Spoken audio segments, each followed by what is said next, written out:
আসসালামু আলাইকুম রহমতুল্লাহ। নতুন এপিসোডে আমার সবাইকে স্বাগতম। আল্লাহ রাব্বুল আলামিন এই উটকে মরুভূমির জাহাজ বলেছেন। এই উট নিয়ে আল্লাহ তাআলা কোরআন শরীফে সূরা গাশিয়া 17 নম্বর আয়াতে বলেছেন, আফালা ইয়ানজুরুনা ইলাল ইবলি কাইফা খুলিকাত। তবে কি তারা জাহাজ। উটের প্রতি দৃষ্টিপাত করে না কিভাবে তা সৃষ্টি করা হয়েছে? এর অর্থ এর অর্থ দ্বারা আল্লাহ এই বুঝাইতে চাচ্ছেন যে উট থেকে মানুষকে শিক্ষা গ্রহণ করা যায়। উট আরব দেশে ব্যাপক প্রচলিত ছিল।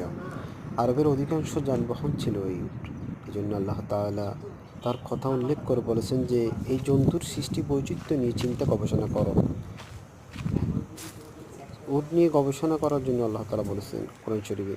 তা থেকে শিক্ষা নেওয়ার জন্য মানুষকে বলেছেন, তাকে কত বৃহৎ আকারের দেহ দান করেছি আর কত শক্তি তার মধ্যে রয়েছে, তা সত্ত্বেও তারা তোমাদের জন্য নম্র ও ভদ্র, তোমাদের অনুগত করে বানানো হয়েছে তাকে। তোমরা তার উপর যতই চাও বোঝা রাখো, সে তা বহন করতে স্বীকার করে না।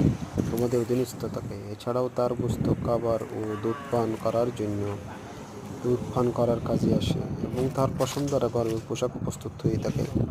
মহান রব্বুল আলামিন ওই উটের ভিতর আমাদের কতগুলো নিয়ামত আল্লাহ দিয়েছেন তা আমাদের সচক্ষে দেখার জন্য বলেছেন এবং তার নিয়ামত শুকর আদায় করার জন্য বলেছেন। কতই না আমরা নিমুখ আল্লাহর জন্তু জানোয়ার থেকে আমরা অনেক কিছু শিকার আছে। আল্লাহ তাআলা আমাদের সবাইকে তৌফিক দান করুক এবং হেদায়েত দান করুক।